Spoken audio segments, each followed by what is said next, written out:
कैसे तू कसो 2 मिनट खाली बर्दाश्त करो ना। ओए माई का करी, अरे छोड़ी ना दिया। अरे क्या करे तनी एकरा जी एकने के ओए माई ओए दादा कहो बुची काय जे करे चलू हो छ तो झाड़ू छ तो कैसे सही पे झाड़ू मारल जाला। रहने दीजिए ना। आ ये ना जानते बोलू कि हमारा ऐसा तार कितना हम मानत नहीं जानत है कितना अच्छा से रह दो। चलो घर में चलो चलो आराम करो चलो तो छोड़ झाड़ू के हम मारम ना बनी ना चलो। ओ ये दादा हम कितना हम बढ़िया ले पोसत है पालत नहीं कितना हमर नहीं खे तो केहू तो उबार हो जाओ कि भैया में ना आवत आ तू बालू तो झाड़ू लगावत लो। चलो घर में आ कुछ हो जी तो हम का करम केहू तो सोचत कि आराम से हो जाए तो आ तू बैठा आराम से धीरे से बैठियो आराम से बैठियो ई दादा बैठ जा बढ़िया बैठ जा लेट था तन की लेट जा आराम कर ले बैठा रहबू कुछ खाइबू मन करता कुछ खाएगे चाय बना के दी रुका तन के चाय बना तो नहीं एक कप में तुरंत लेके आओ दिन। भाभी तो मुझे कुछ काम ही नहीं करने देती, बैठे बैठे मन भी नहीं लगता है। बहुत दर्द दे रहा।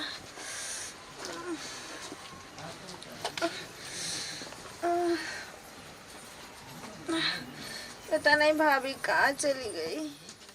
अरे कतो नहीं की गई ला अब जल्दी से चाय बना लेगी ला पी लेबू त तनी जानता लू चलो चली ला तनी चाय पी ले त तनी की का करिए दादा के जान के कर लेके आई बिया के हो तारे माया के जाल में फसल बनी कि हो जा बढ़िया ले। कुछ कह रहे हैं क्या भाभी आप? ना हो बुचिता कुछ कह ये कल के आराम से रह तू इतना का ऐसा कुछ ना कल है नहीं, हमको लगा आप कुछ कह रहे हैं। ना हो बुची कुछ कह। अच्छा ई ना बतौलू के कहू के का से प्यार करत रहू ये कुल कुछ ना बतौलू। छोड़िए ना भाभी, रहने दीजिए ना, सब क्या बात। पर ई जानत रहू अगर भैया आ जाए अचानक तो हम का कहम तो कुछ जानले बोलने रहम तबे ना हम कुछ कहम। बहुत दर्द कर रहा है। चाय पीला के जन चाय पीला तक टाइम कतना दिन हो गइल हो तू तो गिनत हो ना टाइम तू भुला गइलू भूल गइलू। हाँ, का कमरिए दुखता कि पेटा खा दुखता। कमर भी दर्द दे रहा और पेट भी। तो पीला चाय पीला चाय जोर से दुखाए लगल पीला चाहवा काहे हमार मुंह एकदम हम बता आई जितना कि हम हतू नहीं करतो तना हम डरत नहीं अपने दर्द कि मोरा दे आ जइनो तो एक नतीजा ना छोड़ी। चलो केहू तेरे बहाना मारे मुंह का दान ना पियब पिए गलू एक में चाय रखल गलू दर्द कर दे दो अब का करी दादा। सोएंगे, बहुत दर्द कर रहा है कमर में ना। सुते वो कर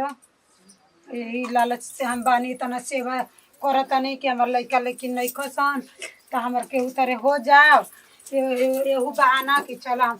केतना सेवा पानी कैनी उखियौनी पियौनी तब वही बाली था उहे करत कुछ हो जाए तो कहीं कोई बहुत दर्द दे रहा भाभी। सुरा दी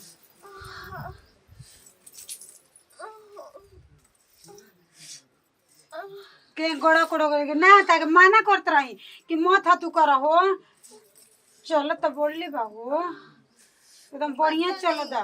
9वां महीना चल रहा है कि बहुत दर्द दे रहा है। अच्छा भगवान हवन जब मुंह खुल जाए तब तो हो कहीं के भाई थोड़े ना ना हो का कमर और पेट बहुत दर्द करता उसे बर्दाश्त करो जिससे आज होखे वाला रहेला ना तो खूब तले कमरिया दुखाला तले पेटावा दुखाला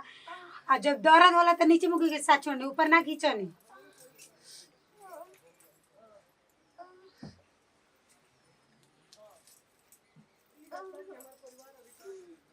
कोई के आहो चाहने के मिलत कि हम कोई के बोलाई अब हम का करी तेज से दुखता हो बहुत दर्द दे रहा है। अब हम का करिए दादा हम कहाँ लेके जाइए अकेले जीव हमार तो एकदम छटपटाता हाथ दर्द करते तो नीचे के साथ गई जा ना काहे ऊपर के ले तलू रुका देखो तो बोला कोई के आओ दिन। भाभी भाभी बहुत दर्द कर रहा है। भाभी इधर आइए ना। मम्मी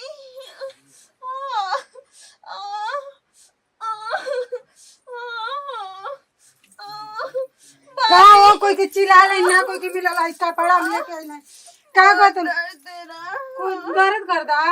अब का करी हॉस्पिटल तो नहीं के जीगा कोनो नहीं के कि हम का करी ऐसा के खबर कर ले त ऐसा गोइल बिया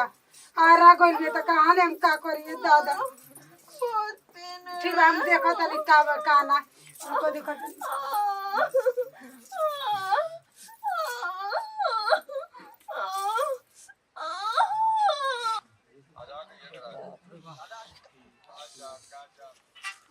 अरे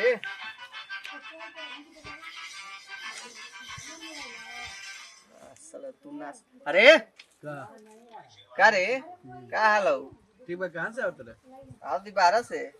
भारत है काजी करत रे जो तू का देखत रहस मोबाइल में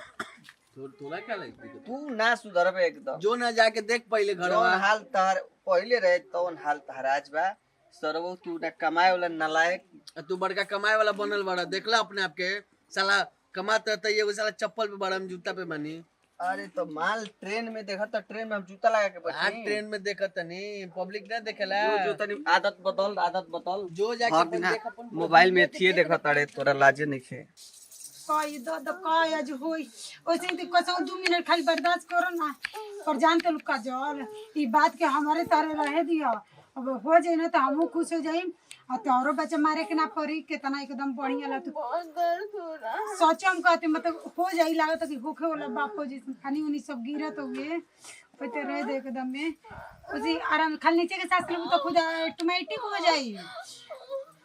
भैया के बात के ध्यान रखिए कितना हम सेवा पाई कैले बानी भैया के पता मन चले दिया कि तार रख दे कि भौजी के ह बहुत दर्द कर अच्छा ठीक बा हो जाई अरे कहाँ बाबू हो घरवा में लौको तू अरे कहाँ बैस रे अरे का है जी ई क्या रे एगो चुपचाप रोकन करम का है जी कुछ ना है जी हई पेट से भी है ना जी सुतल वाली कहते कि पेटवा बड़ी दुखात रहे तो उसे तकिया रख देले आई ना जी मत उघार का रो सब उघार नहीं जाए झूठ सच के जी का बात बारे कुछ नहीं अरे बच्चलन का बात बारे का भइल बारे नहीं बने वाला बनी